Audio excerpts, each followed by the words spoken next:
Normally लोग 60 के बाद रिटायर हो जाते हैं ना, 60 से पहले रिटायरमेंट ले ले तो वो अर्ली रिटायरमेंट होगा। बहुत ही गिने चुने लोग होते हैं जो अर्ली रिटायरमेंट प्लान करते हैं। अर्ली रिटायरमेंट यानी 60 साल की उम्र से भी पहले रिटायर हो जाना। अर्ली रिटायरमेंट तो समझ में आ गया, पर वो फायर क्या होता है? चिल, बताती हूँ। सबसे पहले तो मेरा नाम है जानवी, तो बात हो रही थी अर्ली रिटायरमेंट की, और फायर में तो बताना था। तो फायर है फाइनेंशियल इंडिपेंडेंस रिटायर अर्ली। ये एक मॉडल है और इस मॉडल के अकॉर्डिंग आप अपनी रिटायरमेंट जल्दी प्लान कर सकते हैं, यानी कि अर्ली प्लान कर सकते हैं।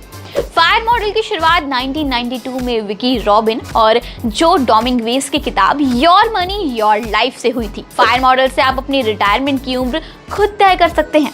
अगर आप इस मॉडल को अपनाते हैं तो एक खास स्ट्रैटेजी आपको बनानी होगी और अपनी सैलरी का 70% तक सेव करना पड़ेगा।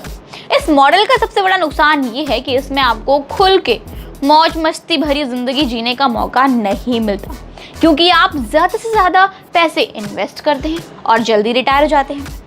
फायर मॉडल के अकॉर्डिंग 40 साल की उम्र से पहले ही रिटायरमेंट के लिए कुछ स्ट्रैटेजी हैं जो आपको फॉलो करनी होती है।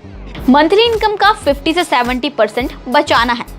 50 से 70% हिस्सा बचत करने से आपको अपने नॉर्मल खर्च रोकने होंगे। आपको हर महीने अपनी सैलरी का 50 से 70% तक बचाना होगा।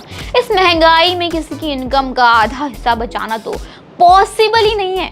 इसके लिए आप पार्ट टाइम जॉब कर सकते हैं या बेहतर सैलरी के लिए दूसरी नौकरी भी ढूंढ सकते हैं। आप जितना ज़्यादा इन्वेस्ट करेंगे आपको उतनी ही जल्दी रिटायर होने में मदद मिलेगी और रिटायरमेंट पर पेंशन भी ज़्यादा मिलेगी। बॉस, जल्दी रिटायर होना है तो खर्चों पर लगाम लगानी होगी। मैं एक आइडिया दे सकती हूँ कैसे। नई की बजाय पुरानी कार चलाएं। शहर में रहते हैं तो पब्लिक ट्रांसपोर्ट का यूज़ करें।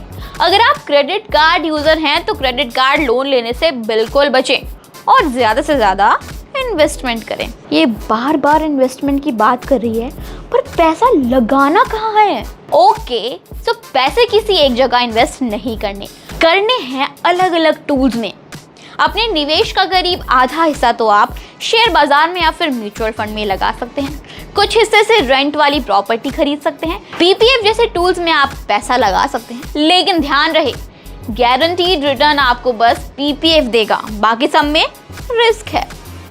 लेकिन रिस्क है तो इश्क भी तो है ना। मिलेंगे अगली वीडियो में नई प्लानिंग और नई स्ट्रैटेजी के साथ।